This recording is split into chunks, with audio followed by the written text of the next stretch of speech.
yarn or two about this particular event and events surrounding it. Because my father was a Spitfire pilot in World War II in Europe, and he was one of 5 who were based in Normandy immediately after the invasion of 1944, and they did gatecrash Churchill's mission. And also I want to tell you about one of the aspects of that, because that French banknote has become a relic of that event. And that French banknote has made its way all the way from Normandy 1944 to Denmark, Western Australia 2022. And it's in a private military museum that some of you, I think, have been to. It's Recollections of War, the Chaplin family's private military museum in Denmark, Western Australia. But perhaps I can set the scene for you. It's the Normandy invasion. It's rather a sad thing to be talking invasion on a day like this when the Ukrainians are being invaded. However, this was a good invasion. And there you see the 5 famous beaches: Utah, Omaha, Gold, Juno and Sword, which we've all read about, I'm sure. And the compact area of Normandy where those invaders landed. And in the centre there, you'll see a town called Arromanches, just to the right of the arrow, and you'll see a cannon not too small, the words Mulberry Harbour. And to the left of that is a town called, or a hamlet really, called Longues-sur-Mer. And where the arrow shows is B11. B11 is the first landing ground that was made for the Allied aircraft after the invasion fleets arrived on June the 6th. Up to that stage, in the air, the British and their allies had become pretty much dominant. But what was happening is they turned their attention from fighting against other planes to fighting what was happening on the ground. So attacking trains, attacking trucks, attacking soldiers. And they didn't want to have to fly all the way from England to do this in that area where the battle was happening immediately after D-Day, the 6th of June. They wanted to get some feet on the ground, some wheels on the ground. So on the 25th of June, less than 3 weeks from the date in which those first boots went ashore, B11 was open. There it is. That's the scene now of where this occurred. So where the red arrow is this location of B11. In the centre, up towards the horizon, is the village of Arromanches, which I've talked about on the map. And to the left, in the water, you can see those oblong shapes. They are the remains, even now, of the harbour that was towed over from Britain and plonked in there to become the Mulberry Harbour to help with unloading of all the troops and the supplies for the invasion. There's a modern drawing of what B11 looked like. It looks rather a grand and a conventional airfield, doesn't it, with its main runway and taxiways? But it wasn't actually like that. That was more like what it was. That's the flying control centre at B11. And the sign says, all pilots report here. And of course it was in the middle of farmland, so the local school children would come into the airfield and get guided tours from the ground crew of a Spitfire or two. Nevertheless, it was serious, and it was a highly dangerous place for these pilots to be. These pilots were from Squadron 453. 453. It was an all-Australian Spitfire squadron, and it was part of a wing number 125 based at B11 after 25th of June. And B11 also comprised, or the wing also comprised a Canadian Spitfire squadron and the very famous 602 City of Glasgow Spitfire squadron. Here you see 5 pilots in their flight control area under canvas and under branches of trees. That was the way they lived and worked and flew in those first few weeks. And I explained how dangerous it was to do all that ground attacking. Just amongst those 5, that pilot there was, soon after this photograph was taken, he was shot down and captured, became prisoner of war. That pilot was also shot down, was so badly burnt that he never flew again. And that pilot was killed when Germans dropped a bomb on the airfield the day before he turned 21. And just nearby B11 now, if you were visiting there, you would see this small memorial to that wing, 125. What it does, it mentions the Canadian squadron, it mentions 453 squadron, and it mentions the City of Glasgow squadron. The thing about the City of Glasgow squadron is that it included a French pilot called Pierre Clostermann. Pierre Clostermann has written probably the greatest flying book of the Second World War. Translated to English, it's called The Big Show, and some of you may have read it. It's a ripping yarn about flying fighters during the Second World War. But I'll give you a little bit of the sense of what he wrote in a moment.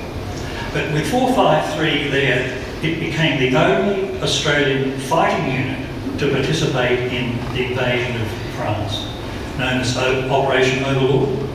Operation Overlord started on the 6th of June, continued until the 30th of August, and the 453 Squadron was the only Australian unit of any kind, Army, Navy or Air Force, to participate in that battle. If you visit the town of Caen nearby, at the Peace Museum, you would have seen the flags of the very few countries that participated in the battle, and there in pride of place is the Aussie flag. Let me tell you a little bit about what Pierre Clostermann said about arriving at B11. This is what he wrote in the book. Thus, we received instructions to land at B11, i.e. at Long, near Arromanches, where our airfield was at last ready. We were very glad to see our ground crews again. They had been working for 3 days to get the base ready and were as hairy as savages. The first night at B11, 4 German air raids during the night. Naturally, we didn't sleep a wink. Out of curiosity, we got up to see the firework display put up by the anti-aircraft boys. So these guys were living on the edge. These guys are living right on the edge of battle. They had artillery passing over them all the time. The airfield was just a dust heap. They had to, in many cases, wear masks on just to do their normal work. And of course, they died as well. During the Normandy campaign, during the Operation Overlord, in this one squadron, 7 pilots died out of the complement at any one time, or maybe 18 or 20. So, Clostermann goes then on to describe an encounter which was typical of those days between 6 Spitfires and 2 Focke-Wulf 190 fighters on the 4th of July. This story is a reminder of how low the air fighting used to happen in those days, and how dangerous and how fatal it could be. Clostermann was a bit of an adventurer, and he never held back on his descriptions of the action or his opinion about superiors. In this case, the wing commander gets a dose of his criticism, because the wing commander of 125 had apparently introduced a new formation flying system. Clostermann says, "We were attacking a lorry convoy near Beni Bocage, led by our new wing commander. With these low clouds and with the flak, I took a pretty dim view of this new system of flying in 2 sections, one of 2 planes and 1 section of 4. I was flying that day, the section leader of a great section, Jimmy Kelly as my number 2, Bruce Dumble as my number 3, Mouse Manson as number 4. No long explanations needed over the radio, just a waggle of the wings, and these guys moved into line abreast, disusing battle formation. Hello Pierre, 2 aircraft at 11 o'clock, came Jimmy's voice. They were far ahead to the left, flying at treetop height. At 2 miles, I could identify them as 2 Focke-Wulfs. I warned the wing commander. He didn't answer. My section dropped its auxiliary fuel tanks, and we increased speed. We easily gained on the Jerrys. They must have been escorting something on the road, probably big priority convoys of petrol for the Panzers hemmed in near Beni Bocage. 1,000 yards from them, I left the shelter of the ground and went into a steep climb to put the section in battle formation. The Huns saw us immediately and climbed towards us. At that precise moment, the wing commander and his number 2 cut slap into us and passed through us just as if we weren't there. To avoid a collision, I had to brake, but the formation of my section was shattered. The two Huns boldly attacked vertically from below. They were pretty hot stuff. Their daring manoeuvre took me completely by surprise. I had meant to cut them off from the clouds, but I hadn't expected to see them coming to us so fast. The new wing commander's blunder had made me lose my initial advantage. The wing commander and his number 2 had disappeared. The second Focke-Wulf was chasing a completely panic-stricken Spit, which succeeded in reaching the clouds, but not without collecting 3 or 4 shells on the way. I engaged the Hun, who turned so tight that I almost touched him without being able to get a sufficient correction to shoot him. "Hello Max, Red Section, Red 2 here, please help me, I've had it." It was Jimmy calling for help. The Focke-Wulf came back in a vicious side slip, and I had to brake so violently that if I stalled, it only righted myself by a distinctly risky half-roll just above the trees. My heart was in my mouth. I now fired on the Focke-Wulf in my turn, but the bastard cleverly skidded out of the way on his short wings, and I missed. I gained height by an Engelmann turn. The flak again started, the usual tangle of red and green arrows in the sky. I climbed towards the clouds at full throttle. At that moment, in front of me, I saw a Spitfire coming down in a glide. Its propeller scarcely turning. A long cloud of burning glycol trailed from its punctured radiators. I read the squadron letters and felt a punch in the stomach, which knocked all the breath out of me. L-O-S. That was Jimmy.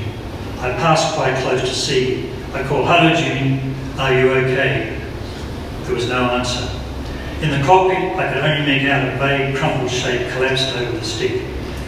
And just behind, in the fuselage, a series of gaping holes, regularly spaced.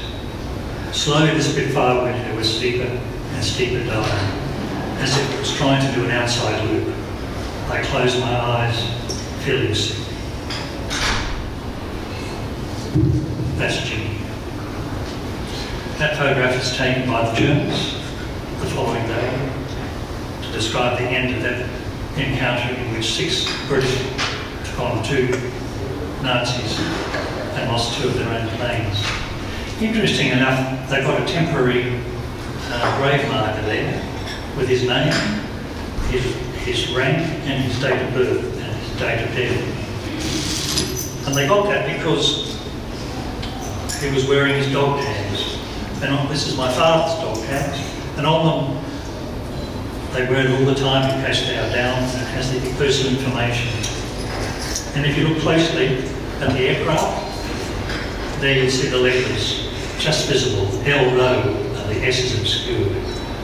That was the result of the firefight that I just read to you. Didn't know what happened in the 602 squadron. Here is Fred Cowell, one of my father's squadron, 453. Here's his story about how he lost out in battle. One of the lads was off colour, and I was asked if I would mind taking his place. I had a premonition which said, "Don't go, tell him you're sick." I said, "Yes, all right." 30 minutes later we were airborne, but that feeling of premonition persisted.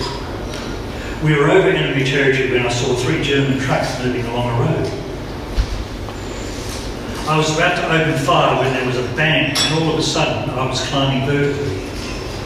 There was a lot of back pressure on the stick, and I thought I would trim it forward a little. I was quite surprised to discover there was no trimming wheel, just a great big hole at the side of the cockpit. Then I was under control again, heading for an emergency strip. I glanced down and found that I'd been shot through both legs and thighs. I wondered if I would ever work again, if they would ever work again. I pressed the rudder bar and was gratified to see it was moving. I slid the hood back, noticed at the same time that the seat and probably the parachute were riddled with flak and fragments. The German aerodrome, K was coming up, and I wondered who owned it now. At a briefing 2 days back, we were told the Germans were on one side and the British on the other. Suddenly I'm on fire. It's pouring up and through the open hood. I shoved the nose down and headed for the aerodrome. I thought I've got to get this thing on the deck and I've got seconds to do it. The pain was now excruciating. I was trying to beat off the flames with my left hand and fly with my right hand. Then everything was going dark, like turning off a dimmer switch. I thought to myself, I'm gone. All this for nothing. I hit the ground with a mighty crash. I thought I would smash into the hangars, but I managed to climb out, beating my clothes. I was lying on the ground looking at my left flying gauntlet. It was charred and burned black. I'd only got it the day before. I don't remember anymore. When I came to, I was in an ambulance with 3 other stretchers. No one spoke. The thought flashed through my mind, you've made it, Fred, you're going home, you'll never fly again. And indeed, they didn't fly again. But look, it wasn't all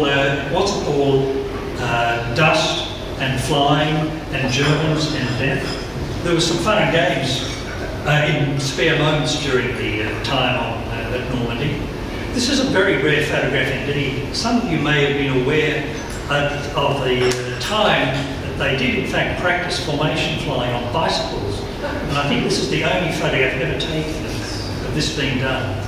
Naturally, learning on bicycles is a lot safer and cheaper than learning in the air, because formation flying was one of the most important features of what they did as fighter pilots. They also went into town. This is Bayeux. This is 453 pilots with the squadron leader standing in the centre at a cafe which still exists today. And it was at this time, roughly the late 23rd of June, when the word came to these guys that a very, very important person was to visit them. There weren't too many VVIPs at the time. Probably Eisenhower would have been a VVIP, and the other one would have been Mr. Churchill. Sadly though, even though they'd scrubbed themselves as clean as they could and got as much dust off them as they could, Churchill in fact didn't turn up. So they thought they would in fact take things into their own hands, and my father and 2 of his friends decided to go to Arromanches and see if they could find Churchill. And this is what my father wrote in his book. After being released early, several of us decided to go down to the new harbour to have a look around. That's the Mulberry Harbour which we've seen. While we were waiting to catch a lift along a pier in a truck, a jeep appeared with Winston Churchill in the front seat. We all sprang to attention and he gave us the V for victory sign and smiled. He looked a bit tired, and we later heard that he had had a very strenuous day. Not strenuous enough to visit them at the airfield, obviously. We watched the jeep until it stopped and Churchill climbed out, boarded a small launch and disappeared off down the harbour. However, the pilots weren't going to leave it at that. As the story says, they decided to catch a launch of their own and head out to see if they could follow Churchill. I mean, obviously only Australian fighter pilots would have the gall to do something like this. And I think it says there, 5 Australian Spitfire pilots gatecrashed Churchill's warship lying off the Normandy beachhead. So remember, this is just a few days after the Normandy landings. You know, this was really in the middle of a battle zone. And this was Churchill. Obviously the security must have been a little lighter then. So that story appeared in the Sun newspaper in Sydney, and I mentioned my father, and there's his photograph. And this story appeared in a Perth newspaper, which might have been the Daily News or the West Australian, I'm not sure. I'd like to read to you the story. It says, when Churchill went to France, when 5 Australian Spitfire pilots recently gatecrashed Churchill's warship lying off the Normandy beachhead, they were welcomed by a young Navy lieutenant from Perth. The young man, who had the honour of sailing with the British Prime Minister, was Lieutenant Peter Taylor of Mount Lawley, son of General Manager W.H. Taylor of Perth Tramways.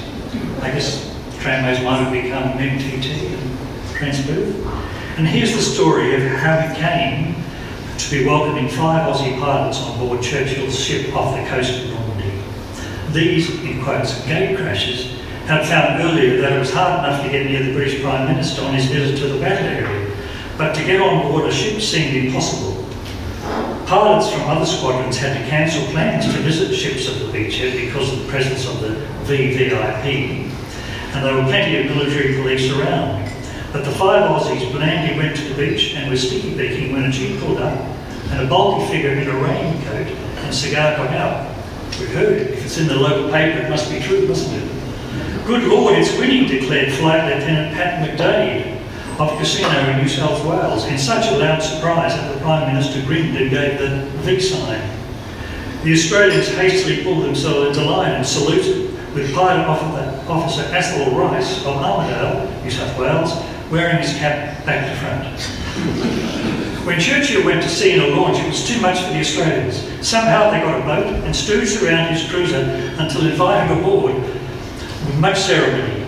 Their much-worn greasy blue battle dresses did not quite tone with the spotless quarterdeck, but naval officers, including Lieutenant Peter Taylor of Perth, gave them the warmest welcome, their first meal of fresh meat for more than a month. As they left in their boat, McDade and Flying Officers C.R. Leith at Rose Bay, he lived in Sydney at the time, and D.S. Murray of Melbourne stood up and ceremoniously fired an 18-gun salute with their revolvers. But before they left the ship, they did something wonderful. Peter Taylor pulled out this 100-franc banknote, and down the bottom, as you can see, he wrote, "Guests of Peter Taylor, Lieutenant, Royal Australian Navy Volunteer Reserve, HMS Enterprise, 23rd of the 7th, 1944. And on it are the signatures of those people in the wardroom that day on Churchill's warship. And on the top left, in the grandest signature of all, you'll see Donald Smith, who is the squadron leader you saw in the earlier photograph. And underneath in that circle, the white circle, C.R. Leith, my father, RAAF 453 Squadron, and then other names. Further in, Kinross, West, Rice, who we've heard about, Murray and McDade. But not only did that happen, but that banknote survived because, as we discovered later, Peter brought it back to Perth. And after he died, someone threw it in a skip bin.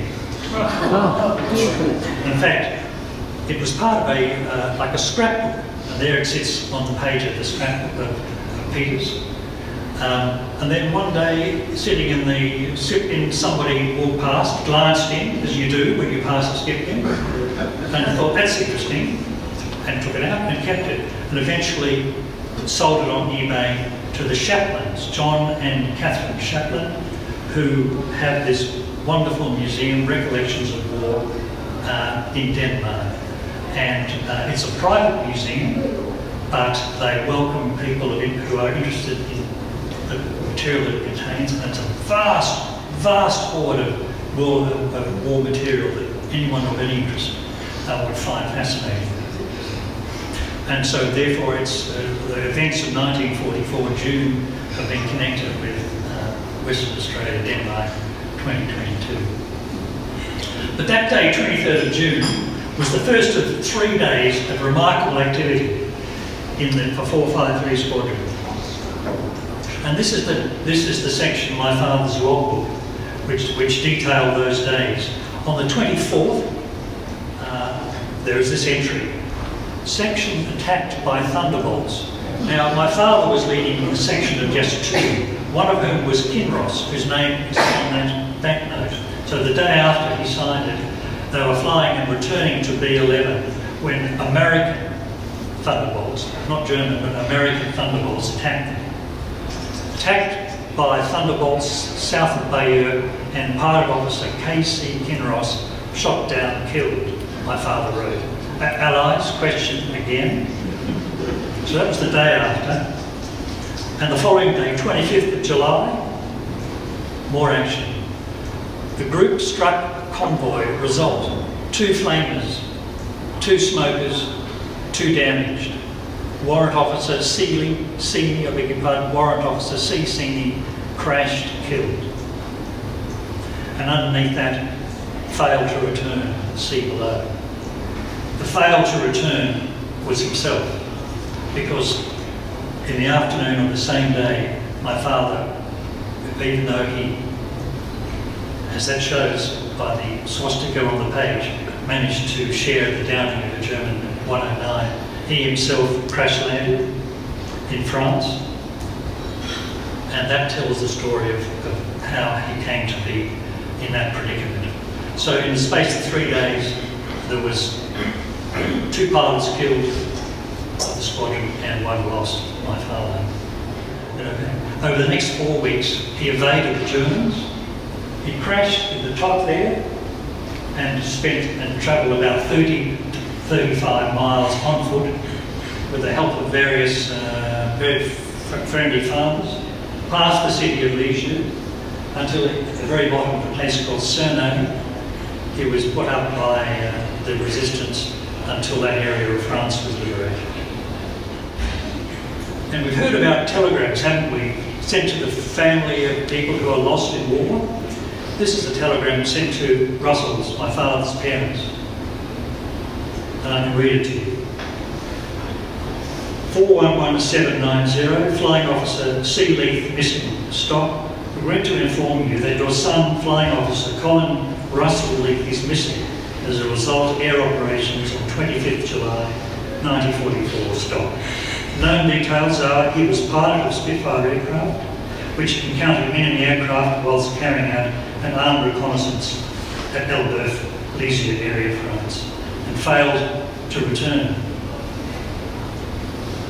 to base. Failed to return to base. Stop. This information is confidential and not for publication. Stop. The Minister for Air joins with Airborne in expressing sincere sympathy in your anxiety. Stop.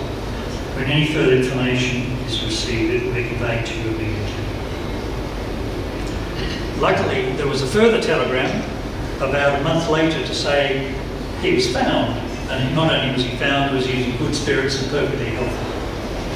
So that was 3 days in the life of 453 Squadron based in Normandy in France. And I put up there his interrogation page. When all pilots who had escaped or evaded capture came back into safety, they were interrogated by an IR9 of the British intelligence, a group called, IS9. Now, IS9 is quite famous because it had a subdivision called Q of IS9, intelligence, and Q is the group that led to the 007 Bond movies, Q, which existed all the way to now, all those years later. Here is I'll finish with this photograph.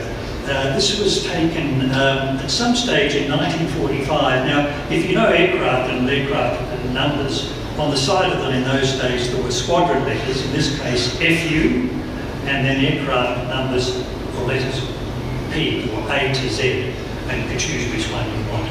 This is FU is the Squadron 453 letters, and P is the aircraft. Now, not only did that banknote survive from 1944, so did the aircraft. And that's FUP, the very same aircraft, flying in Temora in New South Wales,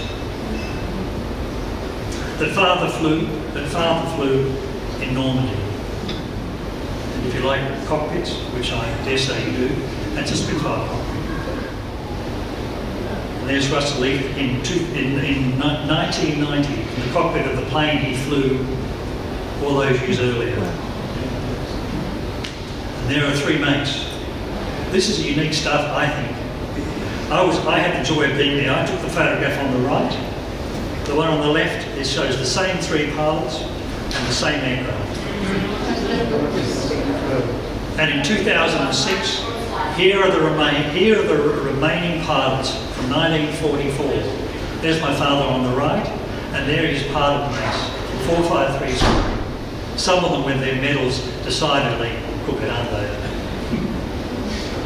But my father remained an influential pilot throughout his life.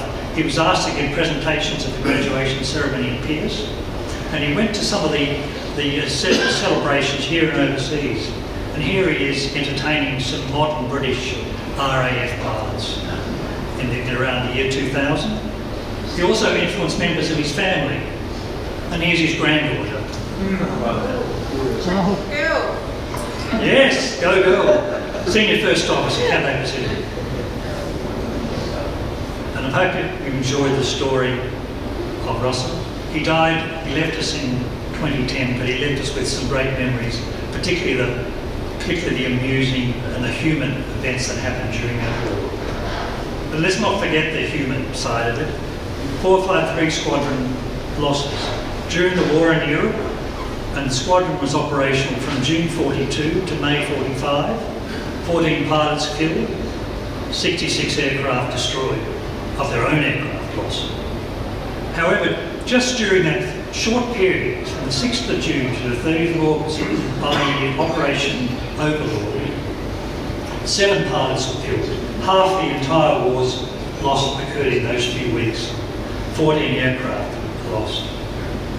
And that's the story of an invasion. The good, the bad, and the losses. Thank you.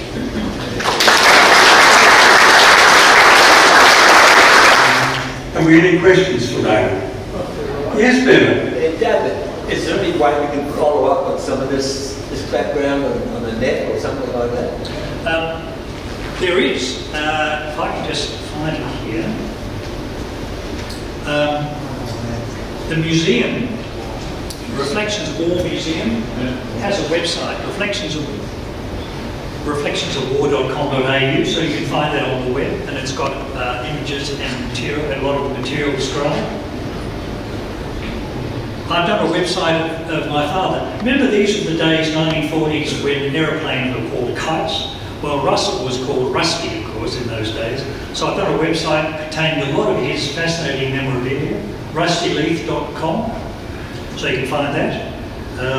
And if you go to memorabilia, so if you click on the memorabilia tab, and it's got a number of these stories, including gatecrashing Churchill and On the Run in France, which was his month when he was evading. And if you click also on Duty Done, you'll come across details of the book that was written by the very well-known writer Cyril Davis, biographer Cyril Davis, of his life. And you can buy it, if you have a Kindle, you can buy it there by clicking on that button. This is a sales pitch. And you can find there, it's available on Amazon. So, does that answer your question? So there's a lot of information there. The website is a great read, and I know Bevan's just read it. The book is a great read too, so I recommend that to you. It costs about $7, so that's pretty cheap to read.